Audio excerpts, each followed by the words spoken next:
Bonjour à tous.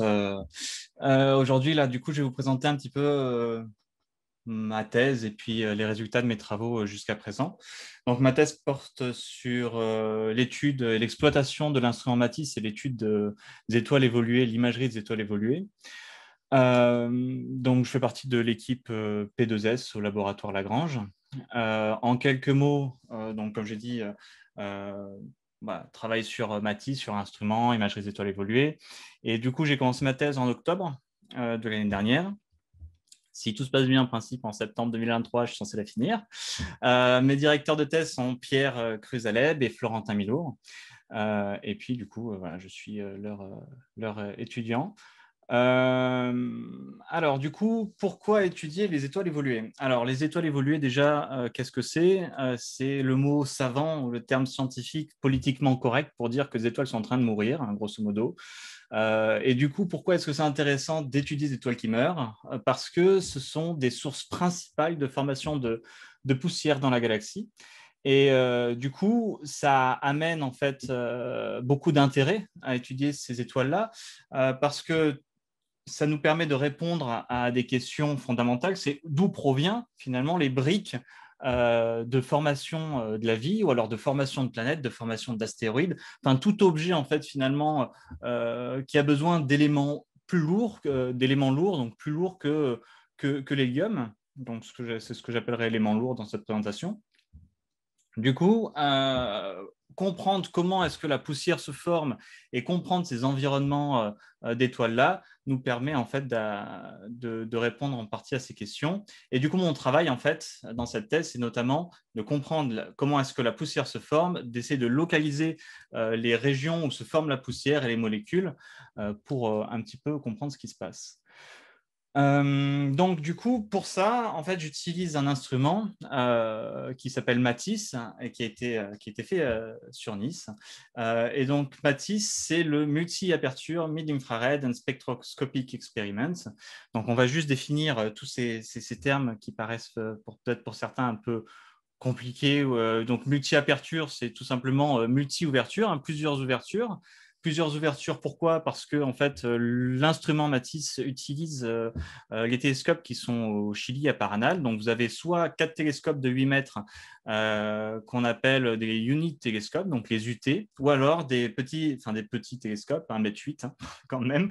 C'est ça en fait aussi d'un nombre de 4 qui sont les télescopes auxiliaires, les 80s. Et donc, grâce en fait à ces ensembles de télescopes, on est capable, grâce à la technique interférométrique, d'avoir une résolution angulaire qui est en fait énorme. Et si vous prenez les petits télescopes, les 80s, 1,8 m, eux sont capables de bouger, contrairement aux gros qui sont vraiment fixes.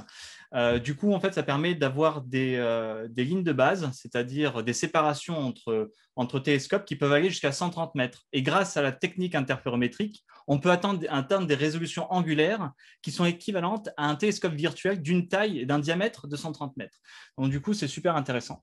Déjà de ce point de vue-là. Ensuite, le côté mid-infrared, donc infrarouge moyen. Pourquoi l'infrarouge moyen? Parce que c'est dans l'infrarouge que la poussière cosmique, donc la poussière qu'on observe, émet. Et ce sont des informations en fait qui ne peuvent pas être du coup visibles dans le domaine du visible.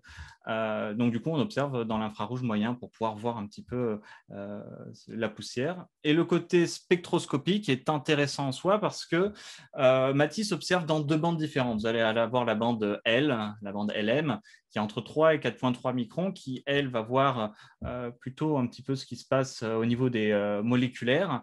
Et puis la bande N, qui, elle, va scanner la poussière. Et du coup, en regardant plusieurs longueurs d'onde, on le voit très bien dans cette reconstruction d'image, par exemple, qui a été faite par Florentin Milour, on le voit très bien qu'à plusieurs longueurs d'onde, l'environnement de l'étoile et ses propriétés géométriques changent en fonction de la longueur d'onde. Et du coup, en regardant à plusieurs longueurs d'onde, on va pas forcément voir la même chose. Et pour avoir une description chromatique de notre objet, du coup, c'est super intéressant. Donc, voici ce qu'est Matisse. Et c'est le premier instrument à être capable, du coup, avec tout ça, à pouvoir localiser précisément la formation de poussière. dans un environnement donné. Donc, du coup, les visibilités. Alors, Matisse a des observables. Matisse observe des choses. Mais Matisse observe notamment, en fait, un de ses observables, ce sont des visibilités.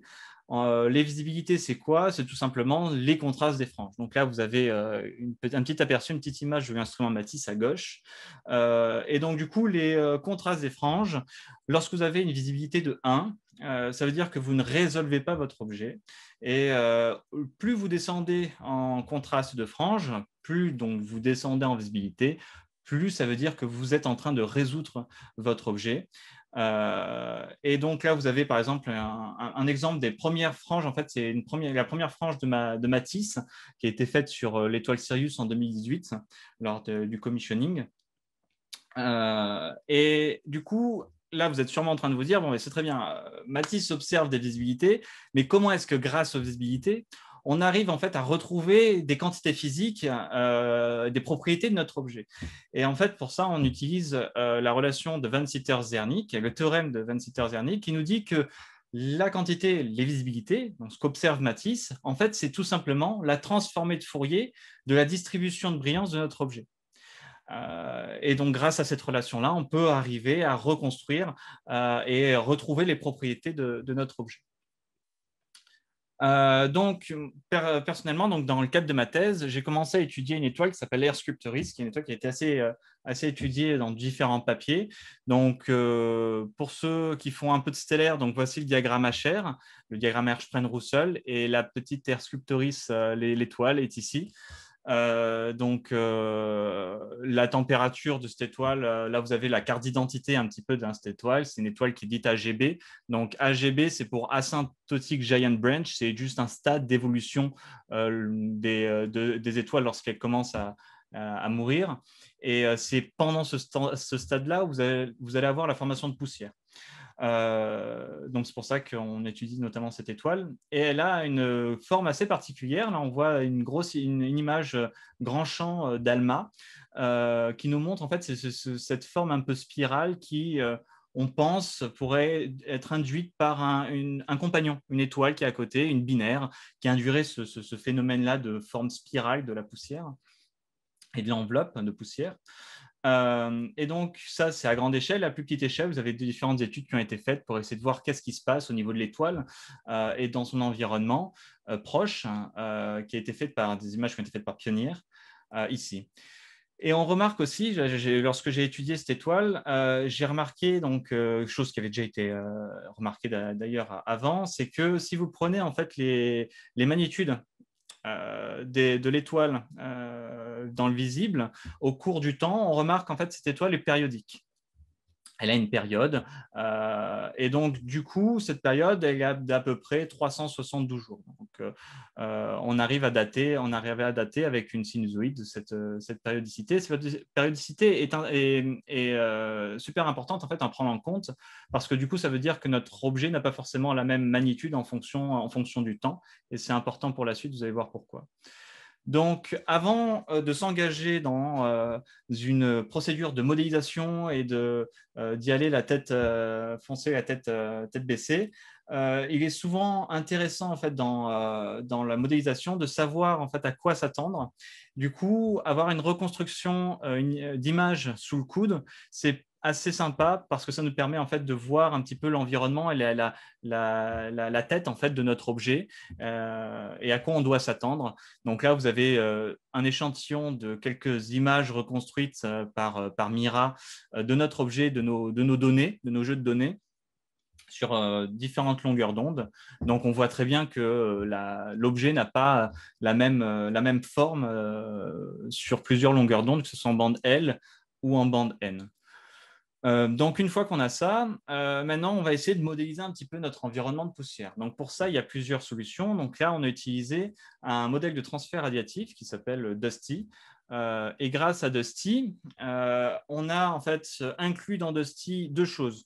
On a inclus les visibilités Matisse, donc l'observable qu'on a, qui nous permet d'avoir des informations sur la forme de notre objet et les structures qui composent notre objet. Et à côté, on a le spectre ISO. Donc, le spectre ISO, c'est pourquoi est-ce qu'on a pris un spectre d'un autre instrument? Parce que le spectre ISO, en fait, a l'avantage d'avoir une résolution qui est bien plus importante que celle que peut fournir Matisse. Et du coup, l'identification des différents composants qui se situent en fait dans l'environnement de notre étoile est plus précise avec ce spectre-là. Donc, du coup, on a utilisé ce spectre-là et on a utilisé les observations Matisse.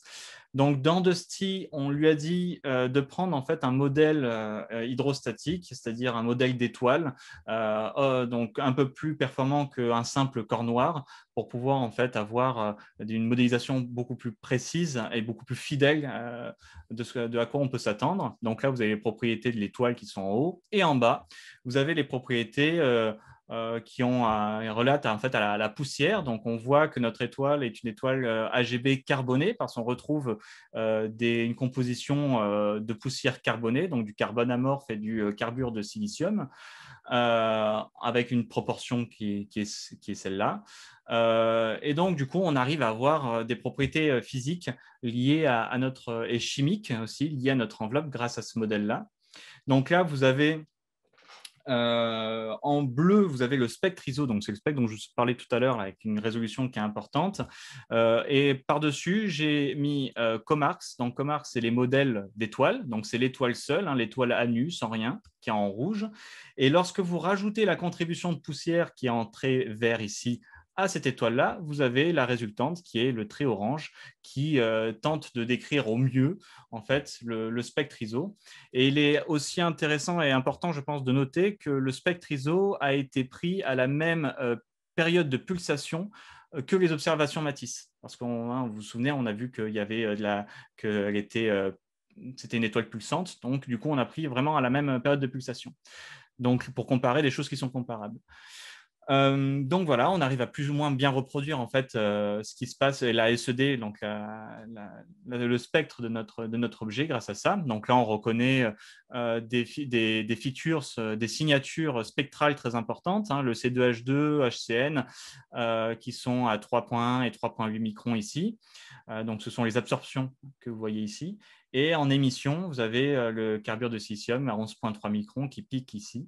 Et le carbone amorphe, lui, a une signature beaucoup plus continue, contrairement au carbure de silicium qui, lui, a une signature très précise à une longueur d'onde donnée.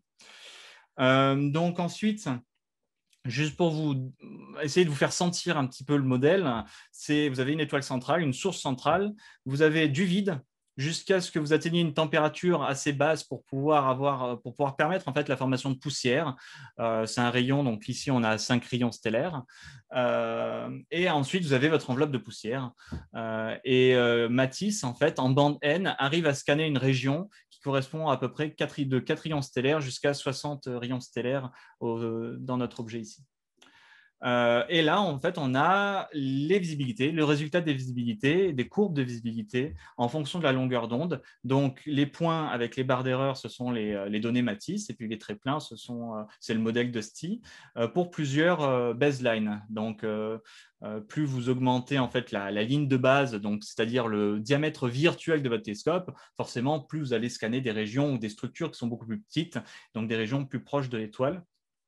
Donc, on voit en fait que le modèle a essayé de trouver un compromis à travers toutes ces structures et toutes ces baselines. Non, mais il y a quand même quelques différences et écarts entre les observations et le modèle, et que Dusty a du mal en fait à décrire géométriquement en fait la forme de notre objet, alors que chimiquement on arrive à très bien reproduire le spectre, mais géométriquement on a encore du mal. Donc du coup, on va essayer une autre approche. Ce qui est le Hankel Rings model, donc les anneaux de Hankel, un modèle qui se base sur les transformés de Hankel avec des anneaux.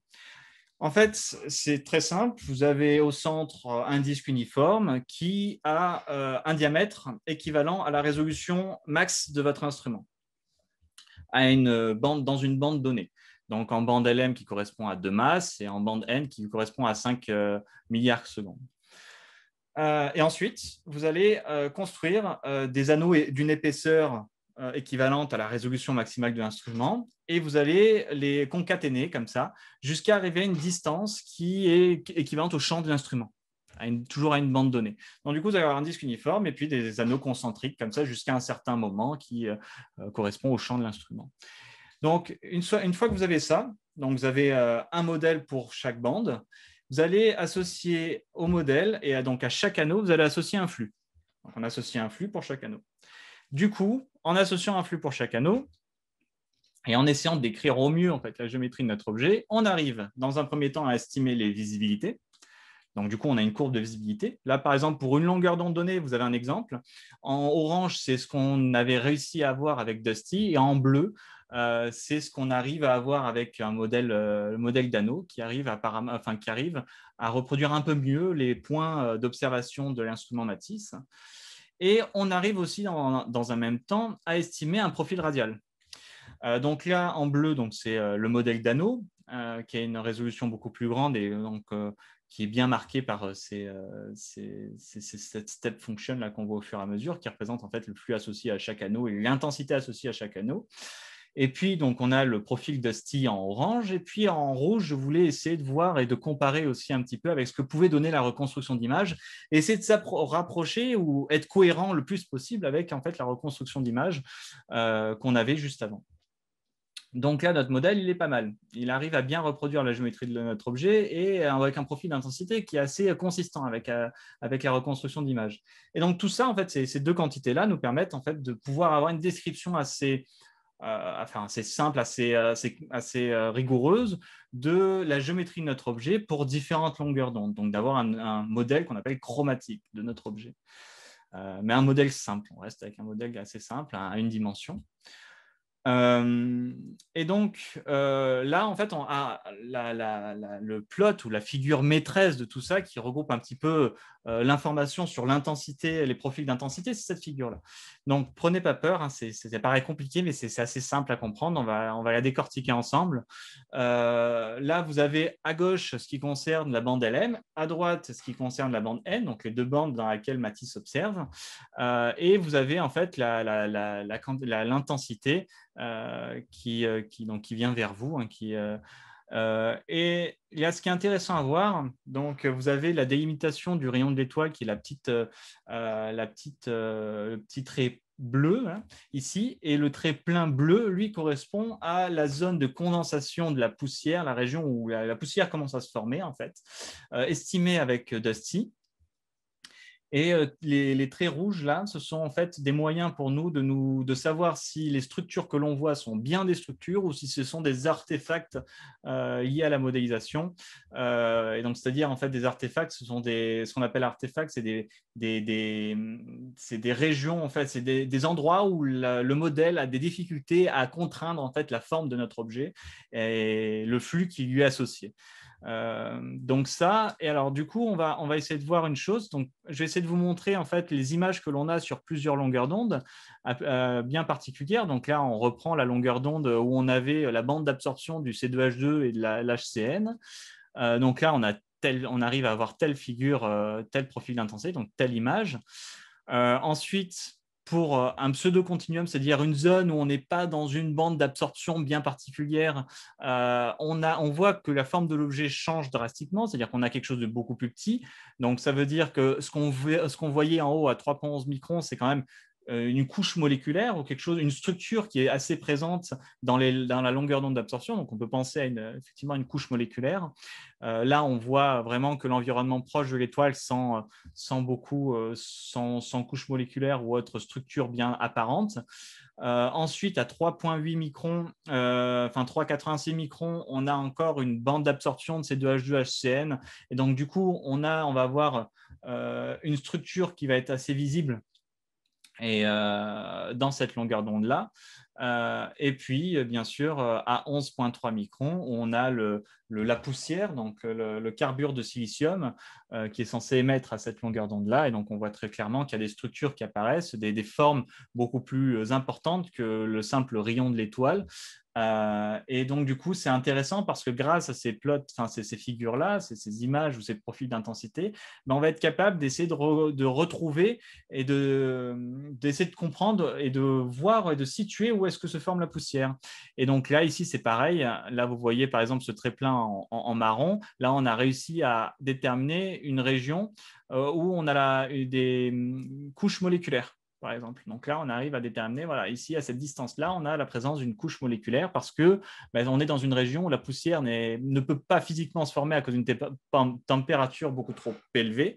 Donc, du coup, la structure qu'on voit là, c'est sûrement une couche moléculaire.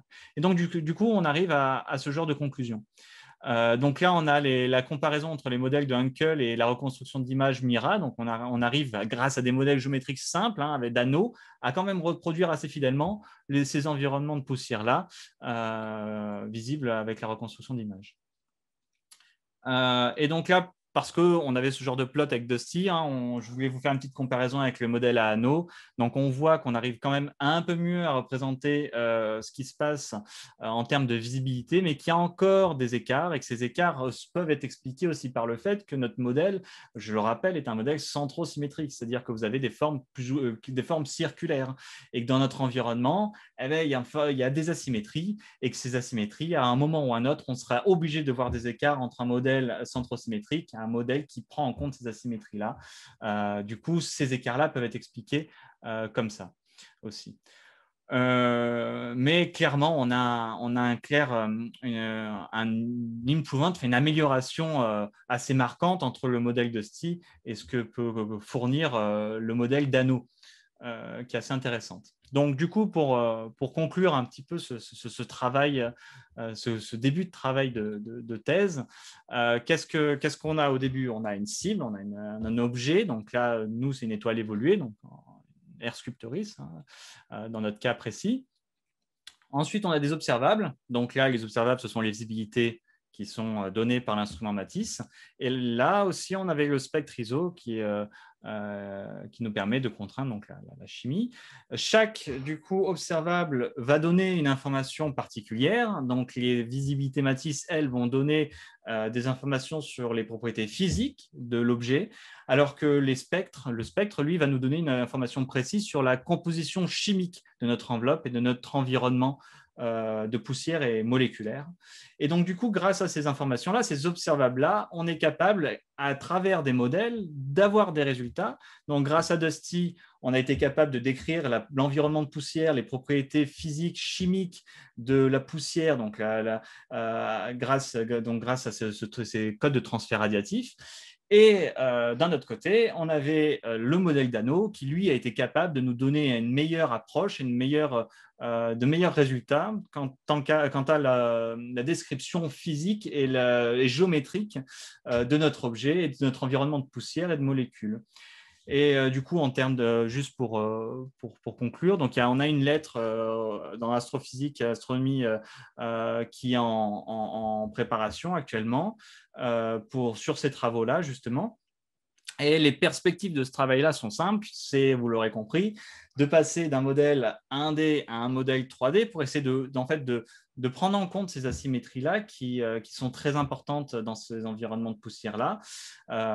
Si on veut décrire parfaitement, enfin, le plus fidèlement possible les visibilités qu'observe Matisse, et puis étendre en fait cette approche-là à plusieurs autres cibles, comme par exemple Betelgeuse ou encore d'autres étoiles qui sont Télèpe, etc., et des étoiles wolfriettes durant ma thèse. Voilà.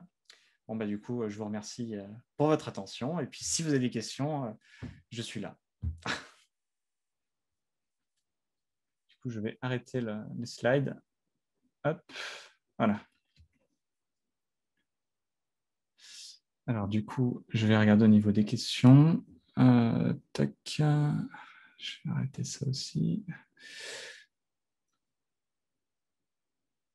Alors, tac. Alors, Julia, pourquoi est-ce que, par raison, why you choose a specific stars to study? Du coup, je vais te répondre en français parce que je sais que tu comprends le français, donc du coup, j'en profite. Du coup, alors pourquoi avoir étudié cette étoile en particulier? Parce que c'était une étoile que j'ai étudiée pendant ma période pendant mon stage de M2. Et c'était une étoile sur laquelle en fait travaillaient déjà mes directeurs de thèse et une étoile qui était assez intéressante parce que bon, elle était connue, il y avait pas mal d'observations dessus et qu'en fait les observations Matisse permettaient une nouvelle approche et un regard neuf sur cet objet-là dans des longueurs d'onde qui n'ont pas forcément été scannées, et en fait, surtout avec un champ qui est assez unique hein, pour la localisation et la description en fait, de l'environnement de poussière et de moléculaire. Donc, du coup, c'était, je pense, une bonne cible pour pouvoir commencer un travail préliminaire sur ce genre d'objet-là. Alors, Bertrand, quelle est l'épaisseur typique par rapport au diamètre des anneaux? Comment changent les observables en fonction de l'inclinaison de la ligne de visée? Alors, quelle est l'épaisseur typique par rapport au diamètre des anneaux? Alors, dans le modèle, si tu veux, le diamètre de l'anneau, c'est la résolution max de l'instrument. Et en fait, du coup, l'épaisseur de chaque anneau, c'est aussi la résolution max de chaque instrument. Donc, les diamètres sont les mêmes. Enfin, c'est le diamètre typique du modèle au centre, en fait, le disque uniforme ne représente pas l'étoile au centre. Il va représenter une structure de tel diamètre qui correspond à la résolution max de l'étoile. Ensuite, si étoiles il y a ou si structure il y a sur, par exemple, plusieurs anneaux, et bien, du coup, dans le profil d'intensité, on verra un flux associé qui est égal qui vaut par exemple 1 si on prend un flux normalisé, jusqu'à ce qu'on tombe sur la fin du diamètre de l'étoile, par exemple. C'est ce qu'on observe d'ailleurs à ce niveau-là. Et comment changent les observables en fonction de l'inclinaison de la ligne de visée? Je suis... est-ce que... Non, je ne suis pas sûr de comprendre, mais en tout cas, si tu parles d'inclinaison... les observables, les visibilités, lorsqu'on les regarde... regarde donc du coup l'objet, mais par contre, ce qui peut changer, l'observable les visibilités peuvent changer si on change l'inclinaison effectivement des lignes de base. Du coup, en changeant l'inclinaison des lignes de base, on ne va pas scanner les mêmes régions. Et du coup, c'est à ce moment-là où les asymétries vont devenir importantes. Et la modélisation des asymétries vont devenir importante si notre objet n'a pas la même forme à plusieurs angles donnés. Et c'est grâce en fait à ce changement de ligne de base projetée dans le ciel qu'on va pouvoir avoir une description correcte de notre objet en scannant à différents endroits. Alexis, Wade, Julien, merci pour la présentation. De rien, écoute. Hein.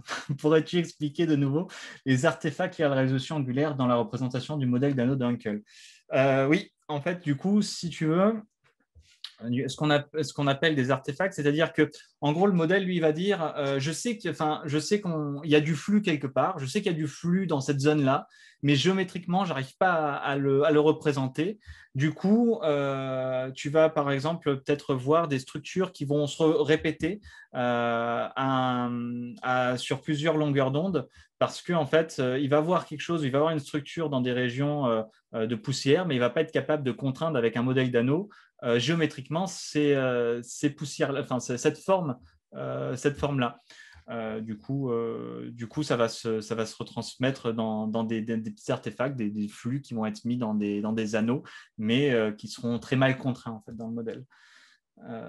Et sachant qu'en fait, chaque anneau a une résolution a une dimension qui est égale à la résolution angulaire de max de l'instrument. Du coup, tu vas retrouver en fait ces patterns-là à cette résolution-là dans les modèles. Tac. Réponse étoile du programme, modèle anneau multicoquille sphérique. Bertrand, ok, merci Pierre, je n'ai pas compris. Merci beaucoup. J'ai une question, remarque orale si possible. Bah, vas-y Andrea, je t'en prie. Merci beaucoup. Très bien présentation. J'ai une question. La première chose, effectivement, la partie asymétrie avec le modèle 3D, je pense que surtout proche de l'étoile, on peut expliquer une partie de ce que tu vois. Mais ça, on pourra le voir ensemble si tu veux. Ouais. Après, j'ai une question, justement, avec les modèles Comarx que tu as cités tout à l'heure. Oui. Est-ce que, donc, ils sont très, très spécifiques pour certaines opacités, etc. Est-ce que tu trouves des améliorations par rapport à d'autres modèles 1D qui peuvent être utilisés pour les AGB? Est-ce que tu trouves des avantages d'utiliser ça, en fait? Alors, au début, en fait, j'ai utilisé ça parce que c'est vrai qu'on collabore en fait beaucoup avec Claudia Palladini et Joseph Horn. Joseph, en fait, a l'habitude d'utiliser ce genre de modèles, ces modèles Comars-là. Donc, en fait, dès le début, si tu veux, et on a utilisé ces modèles Comars, c'est aussi des modèles qui ont été utilisés dans des études précédentes sur AirScripteris. Donc, du coup, ça pouvait nous donner en fait un moyen de comparaison entre nos résultats et les résultats que d'autres papiers pouvaient avoir. Du coup, on a pris ce modèle-là, en fait, cette façon. Mais après, j'ai pas vraiment comparé avec d'autres types de modèles qu'on pouvait avoir dans la littérature. J'avais juste comparé avec ce qu'on pouvait avoir avec un corps noir. Mais c'est vrai que d'autres modèles hydrostatiques 1D, on n'a pas regardé. Mais ça pourrait être intéressant de regarder, effectivement. J'espère que je pense avoir répondu. Oui, merci. Tac, Pierre, ça correspond au zéro de la fonction de transfert de l'interféromètre. Donc, c'est très compliqué de mesurer les choses.